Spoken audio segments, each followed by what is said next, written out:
they are able to ask in Arabic, what does this mean? This is the first thing that we extract from this, from the qawl of Ibn Khaldun. The second thing is, he says that the expression is a linguistic action, right? That comes from al-lisan, linguistic action. In Arabic, he says, nashi', that it comes out of al-lisan. And therefore, it must be a firmly rooted faculty in the organ that performs it. And this is a myth breaking for all of those, most of the time, students of knowledge, lil asaf, sadly, that because of either insecurity that they are not able to speak correctly themselves, or because they just not inclined towards wanting to put effort into increasing their capability in speaking, they tend to spread this myth of, oh, you don't need to speak the language. You just need to understand, because we are trying to learn the Arabic language to understand the Quran and to understand the Sunnah. Therefore, I don't need to understand. I don't need to be able to speak it. I just need to be able to understand when I'm reading. And this is from amongst the biggest nonsensical things that you can say. Because even Allah Azza wa Jal says in the Quran about the Arabic language, lisanun Arabi. So the reason why we call lisan, as in tongue, that's the default meaning of lisan Arabi, and even language. If you go back to the root in the Latin, and where it comes from lingua, which means tongue. And so, as Ibn Khaldun, he says, language is something that is a trait in your tongue. It's something that comes out of your tongue. So it needs to be a firmly rooted trait in your tongue. You need to be able to speak it before anything. Likewise, the Arabic language, before the scholars that put an nahu like Abu al-Aswat al-Duali and Khalil ibn Ahmad and the scholars that are referenced in the Arabic language, before the Sahaba wanted to preserve the Quran, the Arabic language was a language, a lugha mantuqa. It was a pronounced language. It was used to speak it only. There wasn't no rules.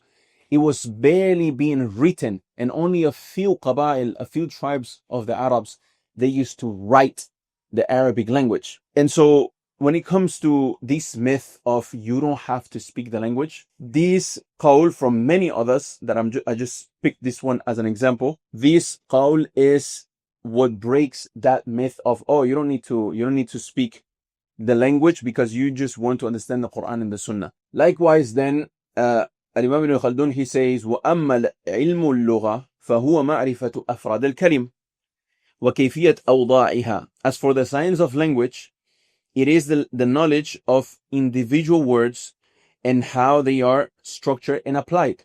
So, علم اللغة, even if we look at the ayah where Allah Azza wa Jal says, وَعَلَّمَ آدَمَ الْأَسْمَاءَ كُلَّهَا. After he has mentioned that he has created Adam, then he taught Adam how to speak. So Allah Azza wa Jal says, وَعَلَّمَ آدَمَ الْأَسْمَاءَ كُلَّهَا. And Allah Azza wa Jal taught Adam all of the words. If you go to Tafsir ibn Kathir, Ibn Abbas, he was asked, did Allah Azza wa Jal taught Adam the words like was-sahfa, which are, names to describe a pot, something you put food in it, like a plate. And then Ibn Abbas, he said, yes, حتى الفسوة والفسية, which is passing wind, to emphasize on how much and how detailed did Allah Azza wa Jal gave Adam from the vocabulary that for someone, and this brings me to the myth of many students of knowledge, what they say is, why do I want to learn this book? Like, they might talk about Arabi ibn Adik, they might talk about other books. They say, why am I learning this book? Why am I learning to say tomatoes? Why am I learning to say clouds? Why am I learning to say trees? Why am I learning when I want to understand the Quran and the Sunnah? And this is one of the biggest problems of, I know it all type of students, because, I know a few fatawiyat and I have memorized a few ahadith and I've memorized a couple of juz from the Quran, so I know what I need. So imagine somebody who wants to lose weight, he goes to a coach and he says, why do I have to track my food? Why do I have to weight my food? All I want to do is eat healthy. So I'm just going to eat salad.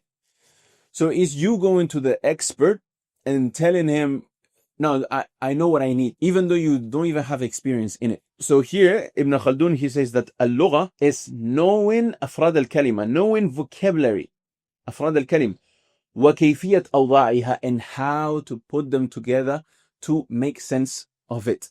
To make sense of it. And this is so powerful because Ibn Khaldun is telling you something people ignore. Language is a malaka. It's something that you possess, a skill, a faculty in within yourself. So something that becomes rooted in your tongue through repeating and through speaking a lot.